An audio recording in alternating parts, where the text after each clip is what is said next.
Les experts européens.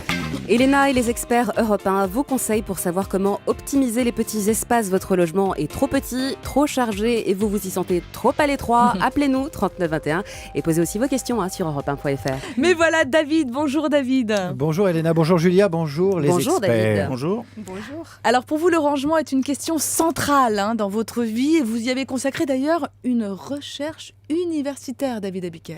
Je vais y venir. Excusez-moi, Je vais y je vais venir. trop vite. Mais je voudrais entamer ma leçon magistrale par un propos liminaire.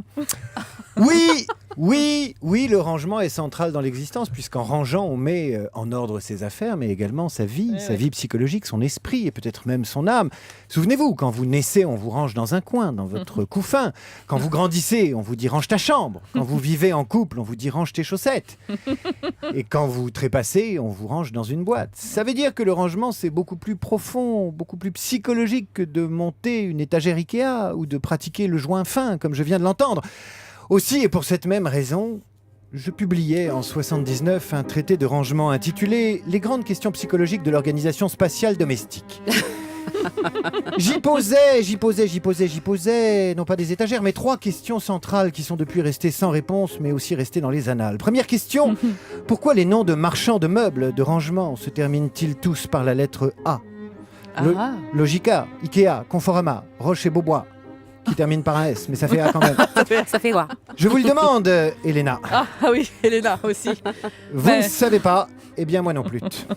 Deuxième question que je posais à la page 507 de cette thèse. Pourquoi lorsqu'une armoire est pleine à craquer, le sujet développe-t-il l'espoir un peu fou de la remplir encore ?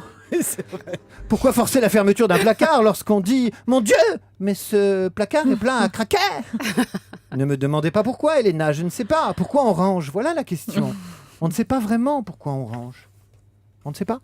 Troisième et dernière question, pourquoi dans les bandes dessinées, le dragueur est-il représenté comme propriétaire d'un lit pliant escamotable qui surgit dans le mur comme un pont-levis alors qu'il a été démontré ? Les experts m'écoutent avec beaucoup d'attention. Il a été démontré que les femmes couchent principalement avec des types qui ont les moyens de s'offrir un lit en 160 et 300 mètres carrés dans le 16e.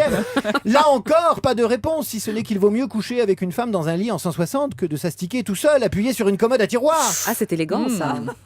Ce texte central, je rappelle le titre, Les grandes questions psychologiques de l'organisation spatiale domestique, me valut une mention assez bien, sans félicitations, au sortir du doctorat. Chose étrange, je trouvais immédiatement un placard en entrant au CNRS. Et puis Elena, l'après-midi, devant mon bureau bien rangé dans mon placard, j'écoutais Schubert. Pourquoi Schubert, me demandez-vous ? Mais pas seulement parce que je n'ai rien à faire dans mon bureau. Non, parce que Schubert, ça se mérite. Pour bien l'écouter, il faut avoir mis de l'ordre dans ses affaires et dans sa vie. Et ne me demandez pas pourquoi Schubert, Elena, c'est comme ça. Je vous le demande pas, mais je vous dis merci et puis je me dis vivant que Jackie arrive pour l'Europe Stop quoi. Il est là, Elena. Jackie, es-tu Vous là ? êtes sauvés. Il est là. Les experts européens.